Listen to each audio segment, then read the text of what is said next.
Pilha de Gibis.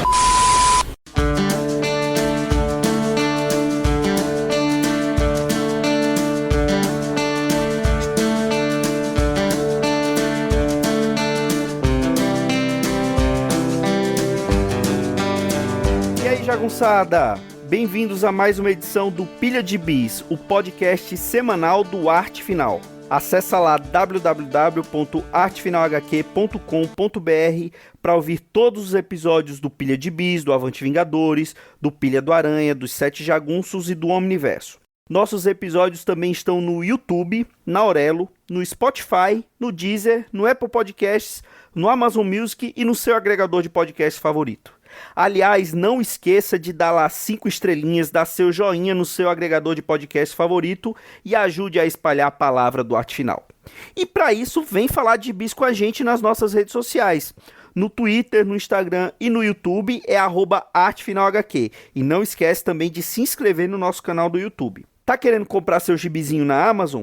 Você compra através do link que tá lá no nosso site. E você também pode ajudar a manter o nosso trabalho mandando um Pix de qualquer valor para artefinalhq@gmail.com. E vamos pro episódio de hoje. Eu sou o Marcos e aqui comigo hoje estão Maurício Dantas. Excepcionalmente. E Dãozinho. Regularmente. Aliás, vou cometer aqui uma inconfidência. Nós já estávamos começando a gravar quando um dos participantes desse podcast apareceu porque ele não tinha dado sinal de vida antes. Ele primeiro perguntou se ia ter e depois sumiu. Como sempre faz. Dãozinho é foda. E, por mais incrível que pareça, não foi o Dãozinho que fez isso. O que eu acho mais porreta é isso. Eu sempre gravo, eu tô sempre aqui, toda semana. Tá mais fácil botar pra fora. É verdade. Ele tá ansioso aqui. Eu estava lhe defendendo, Maurício. Eu estava lhe defendendo. Não, você mentira. Você tava acusando ele de ligar o 3G. Ele tem esse jeitinho bruto de me amar. É, o jeitinho agressivo. Bom, eu comecei, quando a gente ia começar a falar, eu tava falando que o Dãozinho preferia irritar você durante a gravação, mas como você tinha aplicado o golpe do Dãozinho, você só iria ficar irritado depois quando ouvisse o programa. Mas agora eu estou feliz que você vai se irritar na gravação, como era o planejado originalmente. Então, Dãozinho, fale do gibi que você planejou falar hoje. X-Men, né? É Hickman. É Tom King. Não, porque eu fui ver aqui, porque na ficha catalográfica da edição encadernada, que tem agora, né, tá 2024. Só que lá no expediente tá janeiro de 25. Mas eu acho que saiu em fevereiro, né? Então, mas assim... Não, tá levando a risca o esquema de publicação dos Estados Unidos, né? Que tem a data de publicação, a data que sai, e a data do gibi é de 3 meses depois, que é quando ela é recolhida, né?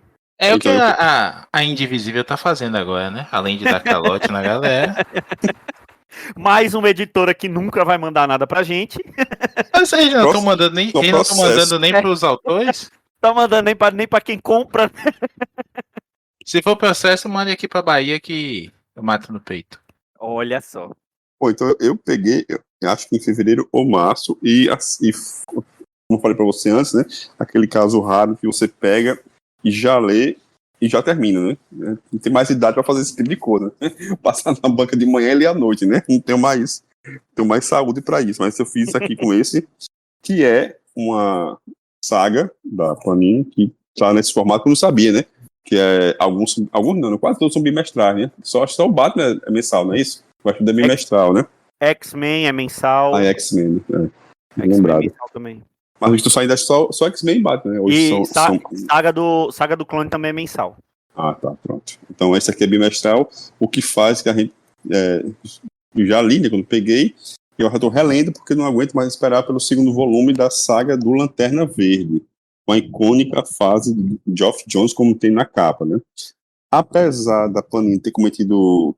Não saberia dizer se foi uma gafe, né? Porque ela publica uma edição, né, de Green Lantern Secret Files, 2005, que é uma história altamente esquecível, que talvez lá na frente faça algum sentido, mas agora para mim eu só esqueci para que ela serve. E eles publicam, né, Green Lantern, o Renascimento do Lanterna Verde, 1 a 5. Só que eu tava lendo, eu tava achando estranho que tem alguma coisa errada aqui, porque foi que eu lembrei que são 6 edições, né? A sexta edição vai sair no volume 2, é tipo um aguarde, né? Então fica aquele suspense para você ler o final da minissérie em 6 partes do Renascimento do Lanterna Verde, escrito pelo Geoff Jones e desenhada pelo impublicável Ethan Van Sciver. E eu já tinha visto, a gente tinha conversado sobre isso também, né, do Vale com o Joel, que a edição 2 da saga do Lanterna Verde, que não saiu ainda, até onde eu sei, ela também tá incompleta, né? Ela termina, então, o Renascimento, e vai vir outra coisa que só vai terminar na 3, né? Então a Panini também tem agora o esquema de compre para saber como termina, né? A despeito. É quase uma venda casada seriada, né? As avessas, né? Pô, a despeito dessas bananices da Panini, eu tinha uma péssima lembrança do Renascimento do Lanterna Verde, quando eu li, né? O que eu tenho certeza de péssima lembrança é do Flash, né? O Renascimento do Flash, também escrito pelo Geoff Jones, esse é horrível, não tem como reler aquele troço, porque esse é ruim na essência. E O também Lanterna... desenhado pelo Van Sciver. Infelizmente, né? Esse do Lanterna Verde eu tenho uma péssima lembrança também, né? Porque, primeiro, ninguém gosta do Hal Jordan, ninguém tolerava, né? O Caio tinha esses problemas, mas foi o que a gente leu crescendo, né? Eu lembro que na época eu fui fazer essas contas, eu não entendia a tara do Geoff Jones com o Hal, eu fui fazer as contas, realmente, ele Geoff Jones, na adolescência dele, o Lanterna era o Hal Jordan. Quando o Caio estreia, né, em 92, né, que o Caio estreia mais ou menos em 92, 93, o Geoff Jones já tinha passado os seus 20 anos, então ele realmente cresceu lendo o Hal Jordan, o que explica essa tara dele de trazer o Hal Jordan de volta, né? Ou seja, aí, o Kyle Rayner acabou com a infância do Jones. De muita gente, né? E aí eu fui reler, não foi a primeira assim, eu não sei nem porque eu comprei, essa é a primeira coisa, né? Isso são os perigos de ficar, vai entrar em banca, chega entre banca, fica viçando lá e quer comprar alguma coisa, que compra essa porra, né? Aí depois eu pensei, eu comprei porque eu tava falando com o João no privado sobre o Geoff Jones, o que é que aconteceu com ele, né? O que é que fez o me desandar, e a gente tava lembrando como ele gostava das coisas dele, né? Aí quando eu vi, cara, eu nem liguei, assim, de ser o Renascimento, só vi lá o Geoff, cara, eu vou comprar porque eu gosto muito do texto de Geoff Jones, e comprei, assim, vou ler isso aqui, porque, comprei mesmo, vou ler, né? E, cara, eu, infelizmente, eu tenho que dizer que eu gostei dessa releitura, e assim, eu não lembro porque eu não gostei da outra vez, eu lembro que eu não tenho gostado, né? A despeito da questão do Hal Jordan. E aí você mais velho, você vai relendo, né, o negócio, além de ser uma história gostosinha de se ler, independente de coerência, do motivo, enfim, mas a história é gostosinha de se ler.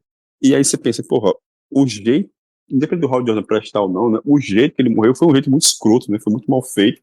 E depois da morte dele só piorou, né, o Parallax, depois Spectre, nossa, Spectre também já é chato na essência, mas no Hal Jordan de Spectre, né. Então, cara, só fizeram merda com o cara, né. Aí a DC fez aquele esquema de governo privatista, né?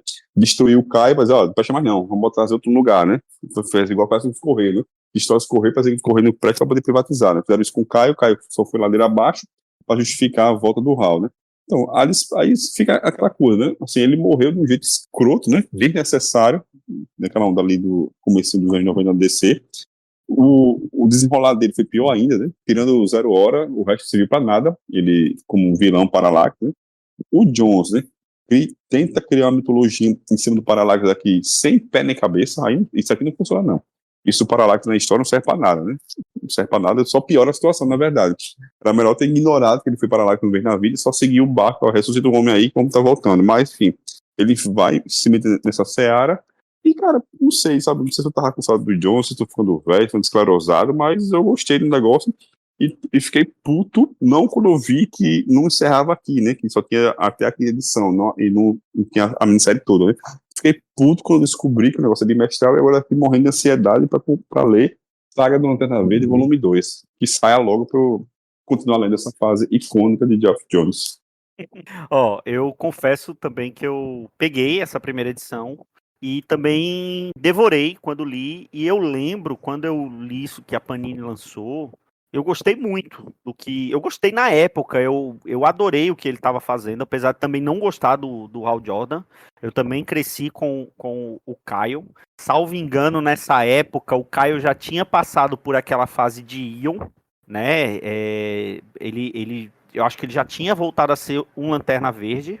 E porque ele com essa fase de Ion, ele meio que toda a energia dos Lanternas Verdes ficava nele, e aí ele abriu mão dessa energia para poder recriar a bateria central de Oa, recriar os anéis, né? Tentar recriar a tropa. Não sei se isso já foi uma preparação para o que vinha no título, nessa fase do Lanterna Verde, que também gerou aquele título maravilhoso da Tropa dos Lanternas Verdes. E eu reli isso e gostei muito. Eu sou um dos que eu preciso confessar que eu gostava muito dos desenhos do Van Sciver nessa minissérie. Uma coisa falando do Joel fala muito que ele não gosta dessa fase e não gosta do começo dessa fase e não gosta da minissérie. Que ele fala que fica bacana mesmo ali pela guerra, que aqui ficou como Guerra do Anel, né? Que é a Sinestro Corps Wars, que foi quando o Sinestro faz a Tropa Amarela, e aí é quando começa toda aquela... Depois vem todas as outras tropas, as outras cores, né, de anéis. E só que aquela tropa Sinestro foi a primeira e realmente essa Sinestro Corp Wars foi muito bacana. E agora Só rapidinho, assim, ainda que o Ethan Van Sciver seja um bosta, que ele é mesmo, mas ele desenha muito, sabe? Isso é meio preguiçoso pra encontrar assim, solução de não de narrativa, mas de enquadramento. Sabe? Tem um enquadramento assim, muito clichêzão, mas a narrativa dele é linda, cara. Ele desenha muito. Eu pelo menos, gosto do traço dele, sabe? Aqui, ele tava muito. Nossa, ele aqui é foda nessa época aqui. O design que ele encontrou para os Lanternas foi muito bacana, né? Porque ele fez aquela coisa que é clichêzaça, que é muito brega, mas que ficou legal, que todo mundo fala daquela história do o anel do Kilowog faz barulho, que os construtos do John Stewart, eles são... Por ele ser um arquiteto, tem um arquiteto, engenheiro, tem cada engrenagenzinha que funciona realmente, tem os parafusos no lugar, o do Caio, como ele é um artista, ele é muito criativo, tem aquela coisa bem clichê, mas que funciona, e ele consegue desenhar de uma maneira que fique uma identidade para cada Lanterna Verde, né? Agora, assim, a minha bronca com essa saga do Lanterna Verde foi uma coisa que a gente já falou antes, que é só porque é uma fase muito recente, que a própria Panini já tinha publicado, e que ela publicou quase que na totalidade encadernado capa dura. Então, talvez fosse só reeditar o que ela já tinha publicado. Eu tô olhando aqui, esse da Guerra dos Anéis é quando eu comecei a pegar essa série em capa dura. Então, eu provavelmente vou pegar essa saga do Lanterna Verde até essa parte, porque depois disso eu tenho tudo, quase tudo em capa dura. Mas...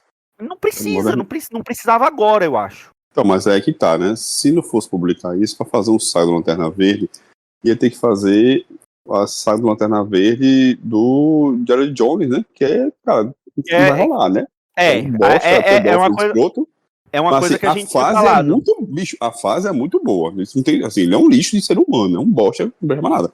A fase é muito boa. Tanto que saiu até uma perdida no começo da saga do Flash, tem um crossover, né, com o Lanterna Verde, que é uma história do Jared Jones, que é muito bom, cara. O Flash dele é muito bom, sabe? Era uma fase muito divertida. Até chegar na parte do Hal enlouquecer era muito bacana, era muito divertido, né? Agora, assim, na minha opinião, poderia sair a fase posterior, poderia sair justamente a fase do Caio, né? A fase do Caio lá como massa. Foi o que a gente falou, que ele podia pegar ali do Amanhecer Esmeralda, que seria esse começo da fase do Jared Jones, mas se a Panini não quisesse publicar essa fase, apesar de que ela já publicou histórias do Jared Jones depois disso, que foi na Saga do na Flash. liguinha. Saiu uma história na do Flash, mas saiu na liguinha, a Liga Europa. Quase toda a Liga Europa que saiu aqui no especial, Lendas do Universo DC, histórias do Jared Jones. E se ela não quisesse publicar isso, ela podia publicar do Crepúsculo Esmeralda, que é de quando o Hal Jordan enlouquece, e tem a fase do Caio. Né? Comigo por isso aí. E você, Maurício? Primeiro de tudo, assim, de fato, o Ethan Van Sciver, né, como ele agora é chamado, ele desenhava muito bem nessa época, assim. Hoje, olhando até algumas artes dele aqui, quando vocês estavam falando, Tem umas coisas assim que do traço dele que não incomodavam na época, mas você vendo o traço dele hoje, você vai percebendo assim um embriãozinho, né, do que foi da Terra olhando. Eu concordo que é muito bonito, eu concordo que ele tem coisas muito legais, a coisa aquela sacada, essa sacada aí é mais do Jones, eu acho, né, do som e tudo mais, muito mais narrativo, ele pode ter contribuído, não sei. Mas eu acho que ele contribuiu bastante com os distintivos do Lanterna em alto relevo, por assim dizer, né? Como se fosse Meio que numa aura, um né? holograma, um hologramazinho na frente de onde tá na roupa, né? No peito, na jaqueta do Guy, enfim. E concordo que o Jones tem muita coisa legal também. Agora, eu acho esse renascimento um queijo suíço de história, assim, sabe? Tem mais boiaco do que a história. Aquela história, quanto mais queijo, menos queijo, porque tem mais boiaco, é isso aí. Porra, tem uma parte que é ridícula. Quando ele tá descrevendo isso aí, na época, de fato, né? Pega a gente, assim, o massa velho da coisa você vê cada engrenagem, porque os construtos do Kilowog fazem barulho e não sei o que lá, o Kilowog sempre bufando pelo nariz e tudo mais. Mas aí quando vai dizer que o Caio tem aquela coisa artística e tudo mais, aí tá um construto gigante nas costas dele e ele sentado numa prancheta. Puta que pariu, velho. Não podia ser mais ridículo que isso. E isso é muito feio. Isso é muito feio. Agora, de fato, a arte dele tá bonita, a colorização é bacana também. Tem Sim, muitas coisas. era o que eu ia falar. Eu acho que no reviewzinho que eu escrevo lá no meu Instagram, eu falei sobre isso, da colorização. Que também é uma coisa que deu muito destaque, principalmente por esses detalhezinhos que você falou do distintivo ali em holográfico, a colorização da história como um todo é maravilhosa. Pois é, assim, acho que tem muitas coisas positivas, sim, não nego não tem como, não sou maluco. Mas eu acho que também tem muita coisa, bicho, que envelheceu mal, assim, envelheceu mal tem 10 anos, sabe? Quando eu doei o meu encadernadinho aí, quando eu tava lá em Recife ainda. Agora, sobre a questão da publicação aqui, eu concordo, parece muito, eu entendo do lado da Panini, a gente já tem esse material quase todo aí pronto, vamos lançar de novo só. Mas também entendo também é foda, né? Você prefere lançar gibi desenhado pelo Ethan Van Schitt, porque o outro é um bosta ainda maior do que ele, né? Que é o Gerard Jones. Que, É foda. pra quem não lembra, ele tá. A gente já comentou em outros programas aí, mas ele é condenado por pedofilia, uso, porte de material pornográfico infantil e tudo mais, e por isso eu acho que a DC tá errada, já falei isso de outras vezes, mas eu acho que a DC tá errada em fingir que não existe o material, sabe? Porque deixa de fora aí também direito autoral de muita gente boa, como o Andy Bright, né, que faleceu recentemente até, que é um puta desenhista, desenhou muito gibi dele, Joe Staton também, não sei se está vivo, mas enfim, mesmo seus herdeiros e tudo mais, e o boiaco que deixa de coleções mesmo, né, mas na ausência até de uma regulamentação aí, de um contrato que diga, ó, se você for um bosta em vida, a gente vai continuar publicando, tirar seu nome e os royalties que iam para você vão para uma ONG que defenda o tipo de gente para quem você fez mal. Exatamente, acho que é por aí também. Sabe? Eu acho que essa seria uma solução honesta. Mas é difícil implementar. A gente está falando de legislação de um país louco como os Estados Unidos, né? Que até o direito lá é espetacularizado. Então, não sei se isso um dia seria viável.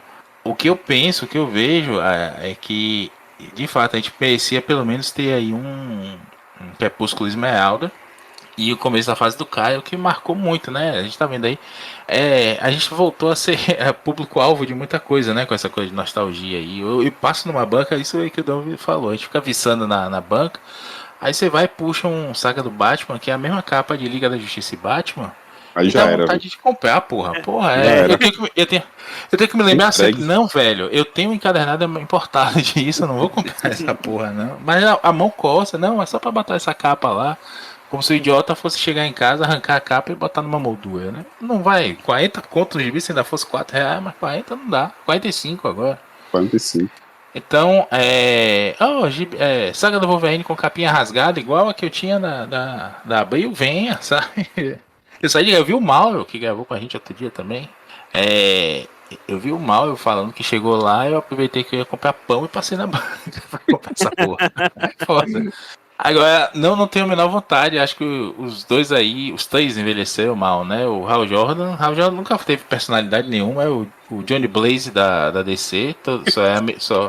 A galera só foi saber que ele existia e que tinha alguma relevância por conta do sucessor dele. E aí quando volta ele pega os poderes e parte do visual do sucessor, né? Porque hoje o Johnny Blaze tá com a mesma roupa do Danny Cat, praticamente. Então, acho que você é corajoso de estar lendo isso aí. Apesar de que tem a Teopa, né? A Teopa começa com o Gibbons e depois vai pro Tomasi, não é isso? O Isso. Gibbons foi antes. Não, o Gibbons é primeiro. É o Gibbons primeiro. A esperança que o publica e sair também juntos, né? Aí é ouro. É ouro puro. Aí é como a saga do Batman, que tá publicando Detective Comics, Batman, Shadow of the Bat e por aí vai. Agora, assim, só pra fechar desse assunto, eu fui olhar agora, a Panini limou o Ethan Van Sciver, sabe? Ele só aparece o nome dele nos créditos da história, sabe? Como roteirista, mas em canto nenhum. Sabe? É só o Geoff Jones. É como se fosse o Geoff Jones e 30 desenhistas. Isso é verdade. Não aparece, só nos créditos. Bom, já que estamos no tema nostalgia e capas que marcaram nossa infância, eu vou meio que dar continuidade do programa que a gente gravou com o Mauro, que ele falou sobre a saga do Demolidor, a fase da Inocente, e eu vou falar também de uma edição da saga do Demolidor, que foi a saga do Demolidor volume 11, que aqui na Panini publica o arco chamado Últimos Ritos, mas que em Grandes Heróis Marvel, da editora Abril, ela saiu como A Queda do Rei do Crime. Saiu em Grandes Heróis Marvel número 47 da editora Abril. A Queda do Rei do Crime, a capa é a mesma, né? Só mudou, porque como lá tá a Queda do Rei do Crime, aqui tá como Últimos Ritos. E lá no da Grandes Heróis Marvel, da Abril, tem os dois nomes, né? Últimos Ritos / A Queda do Rei do Crime. E aqui está como Regicídio pela publicação da Panini, apesar de ter Últimos Ritos, que é basicamente o nome da saga em inglês, traduzindo literalmente, mas a Panini traduziu como Regicídio, que, assim, faz sentido. Eu acho que apesar de ser uma tradução até mais elegante, mas A Queda do Rei do Crime, para mim, é sensacional, até pelo teor da história. Ele é escrito pelo roteirista do Demolidor favorito do Dãozinho, o DJ Chichester, DG Chichester, com desenhos maravilhosos do Lee Wicks, né? O mesmo Lee Wicks que muito tempo depois foi fazer muito sucesso no Batman do Tom King. Ele já tempo mesmo, né? Muito tempo depois, ele já estava arrasando aqui no Demolidor. E por que eu queria falar dessa edição em particular? Porque eu acho que foi a primeira e talvez a única vez que eu vi um herói tramar a queda do vilão de uma maneira tão vilanesca, por assim dizer. Porque o que o Matt Murdock... Demoníaca. Porque o que o Matt Murdock fez aqui, e por isso também que a Queda do Rei do Crime, na versão da Abril, é tão precisa, foi quase a mesma coisa que o Rei do Crime fez com ele na Queda de Murdock. Que foi ir minando a confiança dele e atacando ele, fez ele perder tudo que ele tinha, né? Fez ele perder a ordem, tanto é que ele só foi recuperar justamente nessa história, nesse arco de histórias. Ele não podia mais advogar, né? Então ele foi recuperar justamente nesse arco de histórias. E aí qual é a trama? O Rei do Crime, nas histórias anteriores, ele tinha adquirido uma rede de mídia, né? Ele virou dono de uma televisão nos Estados Unidos. E lá nos Estados Unidos, como aqui no Brasil, é proibido que você tenha capital estrangeiro em empresas de mídia, né? Eu não sei se ainda é desse jeito lá, salvo engano, aqui no Brasil ainda é desse jeito. Você não pode ter investimento estrangeiro investimentos, não sei se tem que ser majoritário, enfim, não pode ter em televisões abertas aqui no Brasil. E o Rei do Crime, para ele poder comprar essa rede de TV, ele precisou pegar de financiadores, de investidores. E aqui a gente descobre que um desses investidores, ou o maior investidor, é a AIDA. Então, além de ser estrangeiro, é terrorista, nazista. Então, tudo que antigamente nos Estados Unidos eles abominavam, né, que hoje em dia nem é tanto assim, mas foi o que o Rei do Crime fez. E o Matt Murdock acabou descobrindo isso, que tem o envolvimento da SHIELD e tal, e ele começa a arquitetar uma maneira que o Rei do Crime vai perder tudo que ele construiu. E esse arco em 4 partes, que é publicado aqui, mostra toda a derrocada. Ele consegue uma promotora federal que vai ajudá-lo a incriminar o rei, né, a processar o rei, e aí um processo federal, não mais um processo da justiça estadual lá dos Estados Unidos. Então ele não tem tanto poder em cima da justiça federal como ele tinha na estadual. Ele acaba falando nas ruas que o Rei do Crime já não tem mais tanto aquele poder, que ele se envolveu com terrorista, enfim. E você vê a derrocada. Ele usa a Vanessa, né, que tá muito em voga agora novamente no seriado do Demolidor do Netflix, Demolidor Renascido. E ele usa a imagem da Vanessa para poder também abalar o Rei do Crime, o Wilson Fisk, psicologicamente. Mas eu ainda fiquei impressionado, assim, além da história ser muito bem contada, o roteiro redondinho, os desenhos maravilhosos, mas assim, o que me deixou realmente impressionado é que foi toda a frieza de um herói para construir a derrocada de um vilão, que não foi simplesmente como aconteceu, vamos supor, no arco da Guerra Civil do Homem-Aranha, né, do Back in Black, que foi quando o Rei do Crime foi matar a Tia May, né, descobriram que o Homem-Aranha é o Peter Parker, tentou matar a Tia May, e aí ele vai atrás do Rei do Crime com ódio, com sangue nos olhos, para poder quebrar ele na porrada. Não, isso a gente já cansou de ver herói fazer isso. Aqui não, ele foi frio, foi metódico, ele é aquela coisa, vingança é um prato que se come frio, e ele fez jus a isso. Ele fez a vingança dele de uma maneira que o Wilson Fisk faria, e que ele já fez, inclusive, com o próprio Demolidor, né? Então, eu acho que isso é o que me chamou mais atenção nesse arco. Bicho, eu sou suspeito, eu gosto muito, apesar de ser ofendido aí por Caio amigos, por gostar do Howard Mack também no Aranha, em certa fase ali, compara o Howard Mack ao Chichester no Demolidor. E eu acho comparação, primeiro, equivocada, e segundo, acho que tem muito hate aí também. E gosto muito dessa fase aí. Claro que o Chichester não fez nada maravilhoso, sensacional, de outro mundo, não. A galera gosta de pegar no pé só por conta da fase ali com o Scott McDaniel, que envelheceu mal, porque tinha aqueles vilões com o nome de Kilobyte, Disquete, Flop, sei lá. Que parece música do Caetano Veloso falando ou do Gilberto Gil falando de criar meu website, fazer minha homepage. E é isso mesmo, envelheceu mal, mas tem um valor bacana ali, eu adoro, eu já falei, né, diversas vezes, já comentei aqui no Pilha, inclusive, paródia de alguns no Twitter, que eu adoro aquela 34 horas, que é do Chichester com o iniciante Ron Garney. E o Chichester fez outros gibis muito legais, como aquela briga entre o treinador e o Lápide, por uma posição dentro da máfia lá em Nova York, que aí junta também o motoqueiro, o Justiceiro primeiro, depois tem o Motoqueiro Fantasma também, e tudo mais, tudo maravilhosamente desenhado pelo Lee Weeks, que é um dos meus desenhistas favoritos de gibizinho de todos os tempos. Reclamar disso eu acho que é reclamar de boca cheia, porque não tem como você pegar um gibizinho desse e não curtir. E essa fase concordo com você, mano. Faz uma simetria bem legal ali com a Caindo de Desgraça, né? Não, Caindo de Desgraça é o do Chester mesmo, é o Sim.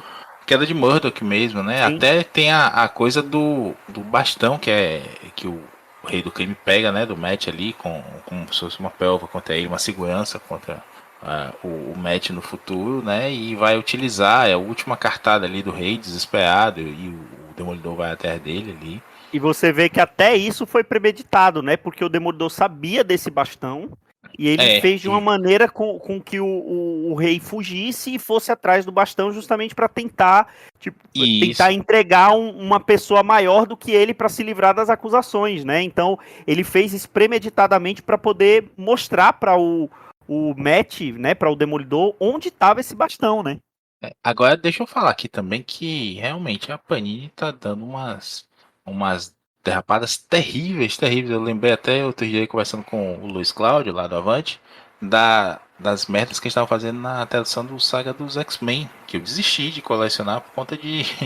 Pode parecer preciosismo, mas, pô, bicho, personagem escrito, tradutor consagrado na editora, já com o Mário Luiz Barroso, que já traduziu esse personagem, tá retraduzindo agora só pelo Google Lens e fazendo um monte de bobagem, sabe? Não respeitando o padrão de fala de personagem. A Hepzibah, né? A namorada lá do Corsário, que fala meio que tipo Yoda.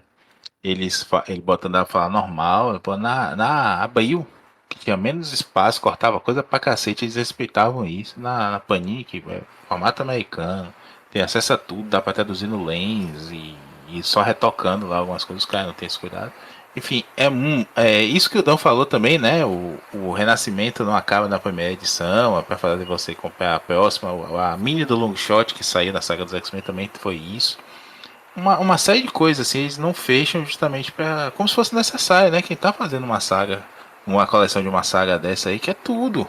Não quer só um pedacinho, não quer só um arco específico, não. A gente quer comprar tudo, não precisa fazer isso. É mais gostoso até você saber que tá com o, o gibizinho todo completo ali no volume só, como se você tivesse um TPzinho a mais acessível, né? Foi o que a gente comentou até outro dia quando a gente gravou lá o Gibify com o Rodeio. Agora, pra mim, o pior mesmo são essas retraduções aí, bicho. A Queda do Rei, né? A tradução óbvia, assim, quase 6 da tarde pro gibi. E Last Rites, né? Só Últimos Ritos. Pode ser traduzido como Está em Monção também, né? Considerando o background religioso do personagem, tem tudo a ver também. Ou pelo menos ritos finais, últimos ritos, enfim, é o nome até do encadernado que saiu isso lá. Tô procurando imagem aqui para fazer a vitrina e tô achando isso aqui também. É o nome de um encadernadinho que eu já procurei muito na Amazon e tá sempre esgotado, mas consegui a Epic Collection. Enfim, para não falar mais ainda, adoro essa fase, adoro a arte do Lee Weeks e acho divertidíssimo, divertidíssimo. Tô vendo aqui uns quadros, inclusive, da briga lá com o Justiceiro na estação central de Itaim e lembrando aqui que eu tenho vontade de caçar minhas super aventuras Marvel que eu não tenho mais para reler.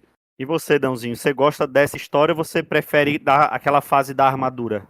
A minha preferida é da armadura, que saiu no Saga, não saiu aqui no final? Ou não? Saiu numa edição separada, salvo engano. Não saiu no. Ah, Não saiu saiu na saga do naquele Cai Demolidor, não. Desgraça, né? Isso. Saiu numa Epic Collection Isso. e saiu agora do Casa dos Artistas, né? Asilo dos Artistas da Marvel, a mini que o Chichester revisita essa parte aí com o desenho Não, brasileiro. e fora, assim, eu não quero manchar esse episódio, mas o Saladinha trouxe de volta na mensal atual, né, do Demolidor. Sim, ainda tem isso. O Saladinha trouxe agora de volta. Trouxe a Naila, aquela personagem negra que é do Da fase finalzinho da do fase Inocente. Da Inocente, da né? Inocente.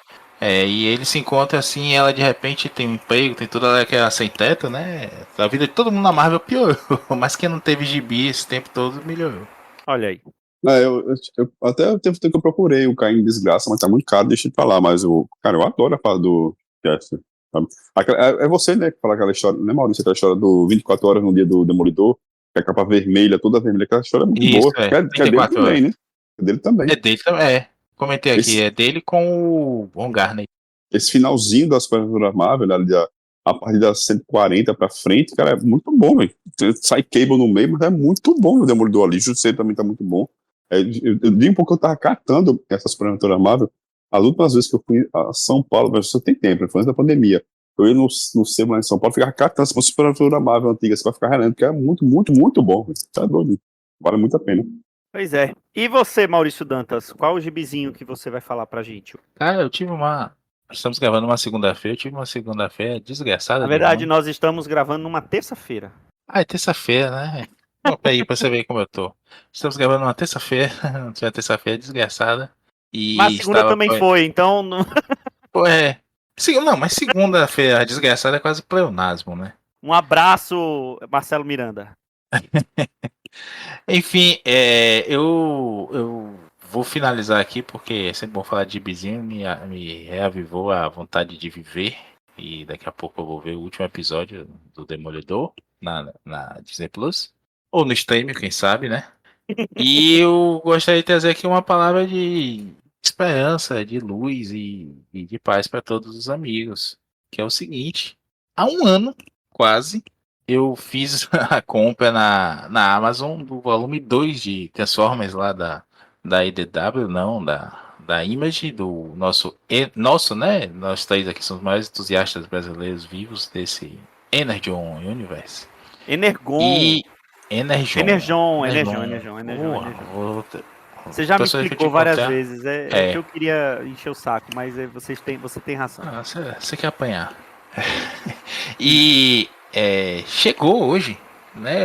Inclusive, domingo debitou. Eu acordei domingo, assim, meio ressaqueado, né? Do sábado e debitou R$ 60 assim no meu cartão Amazon. Eu fiz, não fui eu quem foi. Já ia ligar pro cartão.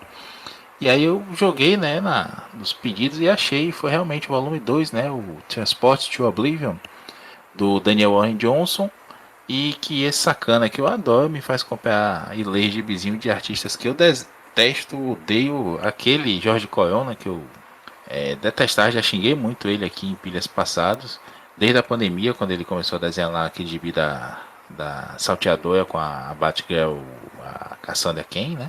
E ele desenhando o robozinho tá bacana demais. Não sei se é o efeito Star Wars, né? Que eu sempre falo que Star Wars todo mundo que desenha acaba desenhando melhor. Até o Saula Bosta. Mas o cara tá muito bem aqui nesse gibi. O primeiro volume é escrito e desenhado por Daniel Warren Johnson, como a gente já comentou. O segundo volume tem o texto ainda do Warren Johnson, que vai sair na edição 24, né? Fecha aí os 4 encadernados. E o Coreon, né, que desenha esse segundo arco aí, da 7 a 12. E tá bem legal, tem uma capa bem bacana, vocês estão vendo aí. As capas continuam sendo do Warren Johnson. E a história segue com muita pancadaria, tem umas revirada legais assim, que tem o Beachcomber, né, que é o burguesinho azul, para quem tinha os bonequinhos. E ele é pacifista, ele não quer se meter nas brigas e tudo mais, e o Warren Johnson dá aí uma profundidade legal para ele, né, que ele sobreviveu ali, fugiu da arca sem querer, né, foi jogado para fora da nave antes da nave cair na Terra, há muito tempo atrás, e ele acaba cai na Lua e vem de carona, né, com um módulo lunar. Fica maravilhado com a beleza da Terra, a vida orgânica e tudo mais. E não quer se meter tanto na guerra. Mas vem a Elita One, para quem assistiu aí a série péssima da Netflix, conhece ela já, quem não viu o desenho antigo. E bicho, a mulher tá doida, tá atacada, quer matar todo mundo. Ela é a namorada do Optimus Prime, né, como gostam de falar, não é, mas e puxa o Prime ali pro limite de decisões questionáveis, até a gente vê o Optimus aí em situações complicadíssimas. E tem um desenvolvimento muito legal mesmo. Não me prendeu tanto pelo desenho, confesso. Não, o cara não é um Daniel Warren Johnson, não tem aquela visceralidade até da cena de ação e tudo mais, mas tá bacana sim. Abaixo, repito, mas bacana.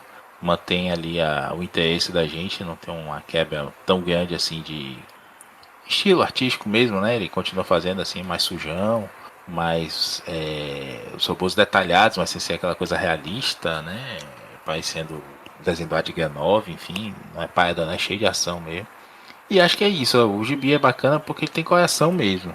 Você se envolve ali com as histórias e tudo mais, até o ponto que eu li, acho que eu li até 18, tô alguns 2 ou 3 números atrasados aí, eu tô com vontade de esperar acumular uns 6 números para ler tudo de vez, porque, porra, é foda, né? Você ficar no penúltimo número esperando só um número para acabar, é melhor ler tudo de vez e arrancar o band-aid de uma vez só, sair os pelinhos toda a perna. Eu não sei quem vai assumir, não lembro se eu já vi quem vai, esqueci, não sei, mas pra mim, fechando aqui, vou pegar esses 4 cadernadinhos. Eu peguei as 6 edições single, né? Peguei o primeiro encadernado, consegui agora o segundo. E espero fechar os do encadernado 3 e 4 também, pra fechar essa fase aí do Warren Johnson. É um gibizinho, todo mundo sabe, eu sou fãzão de Transformers e do Warren Johnson, então me fisgou mesmo. E acho que, não sei se vocês estão lendo ainda, estão em dia, estão atrasados, mas recomendo fortemente. Eu Eu tô tô atrasado. atrasado Eu tô também. atrasado também. Mas eu tô nessa do Maurício. Eu também peguei esse segundo volume. O primeiro volume eu peguei na Comics em Signatures, que foi até indicação do Maurício e também do Jamerson, né? O Jamerson que compra bastante lá. Porque não tinha na Amazon. Mas o segundo volume eu peguei também nessa pré-venda da Amazon. E eu achava realmente também que não iam mandar. Porque já um tempão já que eu tinha comprado. Eu acho que eu comprei na mesma época que o Maurício. E aconteceu a mesma coisa. De repente apareceu lá o débito do cartão. Eu até nem tava achando, eu achava que tinha tido alguma coisa errada, mas aí quando eu fui ver, tava lá certinho. E o meu ainda não chegou. Tô esperando chegar ainda, né? Acho que saiu do mesmo lugar, mas o transporte para Salvador é mais eficiente. E aqui ainda não chegou, mas é um gibizinho bem bacana mesmo. Eu também tô atrasado. Eu acho que eu devo estar talvez uns 4, 5 números atrasados. Provavelmente nas próximas semanas eu devo ficar um pouco mais em dia com isso, porque meu acesso à minha coleção física vai ficar um pouquinho prejudicado enquanto eu não finalizar a minha mudança. E aí envolve fazer estante, aquela coisa toda. Enquanto isso, os gibis vão ficar em caixas, aí vai ficar mais complicado. Então, eu devo dar um up nos meus quadrinhos digitais enquanto isso. Então, provavelmente eu colocarei em dia. Mas é tudo isso que você falou. O gibi continua bacana, mas eu ainda sinto falta dos desenhos do Daniel Warren Johnson. Principalmente dele, de ver robô fazendo suplex e outros golpes de luta livre desenhado no meu gibi. Isso eu sinto falta. Isso realmente só o Warren Johnson proporciona pô, tem uma página dupla no final do primeiro arco do Optimus lutando com o Devastator, aquele robô gigante que é uma combinação de seis, né? Que puta que pariu, bicho. É lindo aquilo ali. Você parece que ouve o barulho da pancadaria. Você tá vendo uma telona, né? Tipo, a gente gosta de falar, eu gosto de falar muito do Simonson, gosta de sabe fazer isso, né? O Eric Larsen também, aquele gibi, quando você passa a página e parece que os personagens estão pulando, você tem que se afastar ele da cara para você poder ver a cena toda. É bom demais, é absoluto gibizinho mesmo. E você, Dãozinho? Não, eu tô muito atrasado mesmo. Eu acho que eu deixei lá pra trás. Eu só segui com o Body Rivals mesmo e o. Até o dia de hoje eu trazer, mas o dia de hoje eu trazer porque eu esqueci, né, da leitura. Mas o resto tô em dia. Não tem nem notícia de sair por aqui, né?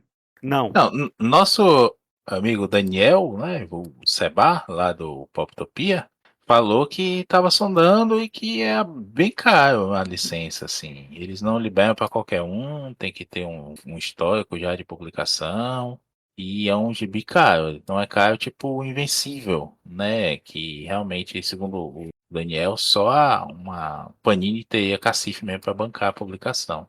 Mas também não teve ninguém mais empolgado em trazer esse gibi pra cá, não. O que é uma pena, porque dava pra sair esse universo todo aí e fazer sucesso. E sim, ó, Marcos, antes que eu esqueça, eu falei eu comecei falando da questão da esperança e a mensagem de esperança, justamente por isso, né? Tem muita gente que tá aí bolada, porque ano passado, mais ou menos nessa época, a Amazon começou a lançar um monte de pré-venda a preços absurdamente bons, né? Em dólar não estava tão baixo assim, mas eles estavam oferecendo uns preços muito interessantes em gibizinho. E aí eu peguei uma porrada de coisa, Epic Collection e tudo mais, coisas que não mandaram até hoje. Esse é o primeiro gibi dessa época aí que eu recebo e fiquei contente, né? Banquei até com o Jamerson também, que comprou alguns aí. Tem Epic Collection no bolo, tem DC Finest. Por exemplo, saiu em janeiro DC Finest do Arqueiro Verde, do Mike Guell, né? O Caçadores. E ele não me mandaram até hoje, fica só mandando aí. Deve ter mais gente nessa situação, toda vez mandando, ó. Alteração da data de envio do gibizinho tal, alteração da data de envio e nunca mandam nada. Vamos ver se manda mais alguma coisa aí, mas já tô feliz de ter mandado esse. Não, eu perguntei sobre o lançamento aqui, porque a gente falou bem no começo, né, sobre nostalgia, nada mais nostalgia que Transformers de G.I. Joe, né? Mas É apelo verdade. isso é impossível, né? E tem o Kirkman, né? O Kirkman eu não sei como é que tá. Não espero dizer se o Kirkman é esse nome de boas-vendas aqui, a perra do Invencível, né? Que demorou a emplacar, né? E a perra também do Walking Dead. Mas, sabe, né? Se você parar pra pensar, fora Walking Dead e Invencível, quer dizer, na verdade, o Walking Dead, né? Invencível, a gente tem a esperança de ser publicado publicado todo agora. Mas fora o Walking Dead, nenhuma das outras séries do Kirkman fez sucesso aqui no Brasil pra poder ser publicado toda, né? E já começaram. Teve alguns que começaram, mas que não chegou a terminar, né? E teve outras que nem chegaram aqui. Ali, principalmente depois do Walking Dead. A própria Image, né? Essas coisas mais recentes da Image, aquela Geektopia, né? Publicar algumas coisas, né, até sumiu, eu acho, a editora. Né? Então, essa coisa dessa Image mais recente assim, recente dos últimos, sei lá, 15 anos, até se deu uma esfriada. Eu não tô acompanhando, não sei também dizer, mas... A Intrínseca publicou também, publicou Oblivion Song, né? E eu acho que não chegou a terminar, né? A Intrínseca. Saíram dois, né? Saíram dois, eu acho. Eu acho que dois. Eu tenho dois. Eu não sei se chegou a sair mais, mas eu tenho 2 volumes desse da Intrínseca. É uma pena, porque é uma coisa boa.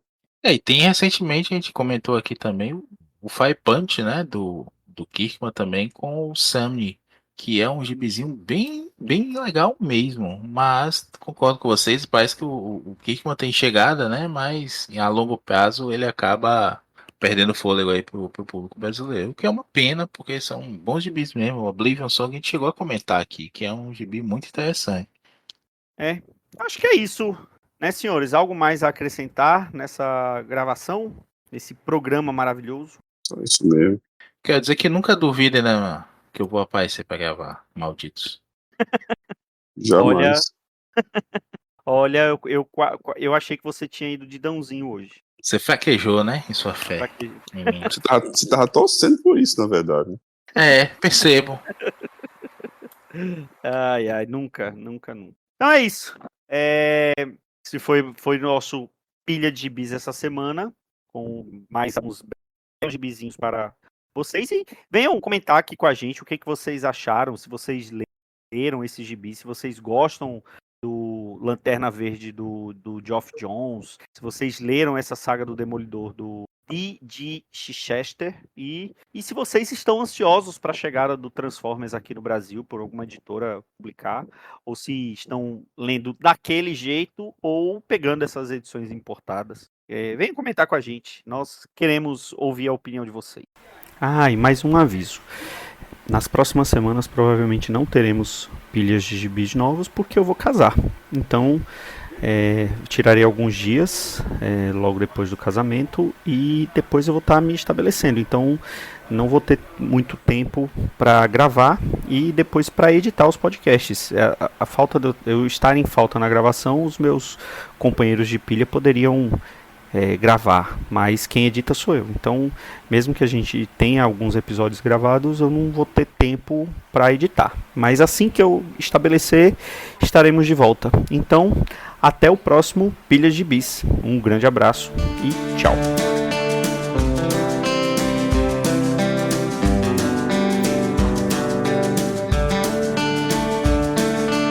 Esse foi o Pilha de Gibis, mais um podcast com o selo dos cabras de qualidade do Arte Final. Gostou do que ouviu aqui? Compartilhe e acesse o site, tem muito mais conteúdo de qualidade esperando por você. Vai comprar seus gibis na Amazon? Compra acessando os nossos links, você vai ajudar a manter esse trabalho. www.artefinalhq.com.br